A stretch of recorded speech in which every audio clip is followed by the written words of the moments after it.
નમસ્કાર. કહાની શરૂ કરવું એના પહેલો વિડીયો લાઈક કરીને ચેનલને સબસ્ક્રાઈબ કરી દેજો. એક સમયની વાત છે. સીમા નામની એક સ્ત્રી રહેતી હતી. તેની એક સાસુ હતી જેનું નામ રમા હતું, જે ખૂબ જ ખર્ચાળ સ્વભાવની હતી. એક તરફ સીમા બચત કરવા પર ભાર મૂકતી તો બીજી તરફ તેની સાસુ બચત કરતી ન હતી અને બિનજરૂરી ખર્ચ કરતી રહેતી હતી. એક વખત સીમાએ પોતાની સાસુને થોડા પૈસા સાચવવા માટે આપ્યા હતા, જે તે બીજા દિવસે બેંકમાં જમા કરાવવા જવાની હતી. પણ તેની સાસુ તે પૈસાથી બજારમાંથી પોતાના માટે કપડાં લઈ આવ્યા. બીજા દિવસે જ્યારે સીમાએ પોતાની સાસુ પાસે પૈસા માગ્યા તો તેણે કહ્યું કે એ તો ખર્ચ થઈ ગયા. તેમણે સીમાને કહ્યું કે બચત કરવાની કોઈ જરૂર નથી, જીવન સારી રીતે જલસા કરીને જીવવું જોઈએ. સીમા પોતાની સાસુને બિનજરૂરી રીતે ઘરની લાઇટો ચાલુ રાખવાની પણ ના પાડતી, જે તેની સાસુને બિલકુલ પસંદ ન હતું. તે પોતાની વહુ સીમાને આ વાતો પર ખીજાઈ જતી હતી. આ પછી સીમાએ પણ નક્કી કરી લીધું કે તે પોતાની સાસુને રોકશે નહીં. પછી સીમાએ ધીમે ધીમે કરીને ઘરના બધા બલ્બ બદલી નાખ્યા. એક દિવસ સીમાની સાસુને પકોડા ખાવાની ઈચ્છા થઈ. તેણે સીમાને પૈસા આપ્યા અને રાજુ ફરસાણવાળાની દુકાનેથી પકોડા લઈ આવવા કહ્યું. થોડા સમય પછી સીમા પોતાના સાસુ માટે પકોડા લઈ આવી.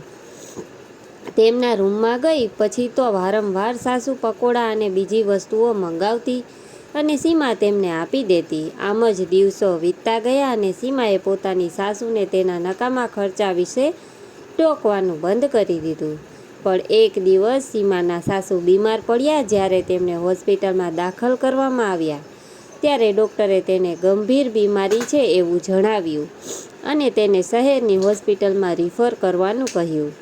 જ્યારે સીમાના પતિએ ડૉક્ટરને ઈલાજના ખર્ચ વિશે પૂછ્યું તો ડૉક્ટરે લગભગ 2 લાખ ખર્ચ થશે એવું કહ્યું. કહાની આગળ સંભળાવું એ પહેલાં ચેનલ સબસ્ક્રાઈબ કરી દો. આ સાંભળીને સીમાના પતિ અને સાસુ ખૂબ દુઃખી થયા કે આટલા પૈસા ક્યાંથી લાવીશું. પરંતુ સીમાએ ડૉક્ટરને પોતાના સાસુને શહેરના ડૉક્ટર પાસે રિફર કરવા કહ્યું.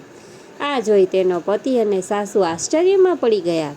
સીમાએ જણાવ્યું કે તેણે ઘરના ખર્ચામાંથી બચત કરીને પૈસા ભેગા કર્યા છે અને ઘટતા પૈસા તે પોતાના ઘરેણાંના બદલામાં લઈ આવશે. બધું નક્કી થઈ ગયું અને થોડા દિવસો પછી સીમાની સાસુની સારવાર કરાવીને ઘરે આવી ગયા. હવે તે સંપૂર્ણ સ્વસ્થ હતા. તેમણે આવીને સીમાને પૂછ્યું કે તે આટલા પૈસા કેવી રીતે ભેગા કર્યા? હું તો તને હંમેશા બચત કરવાની ના પાડતી હતી.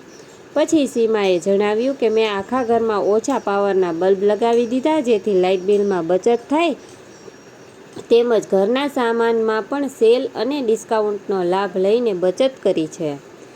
અને જ્યારે પણ તમે મને બહારથી પકોડા લાવવા કહેતા ત્યારે હું પકોડા ઘરે જ બનાવીને તમને ખવડાવતી હતી, જેથી પૈસાની બચત થાય.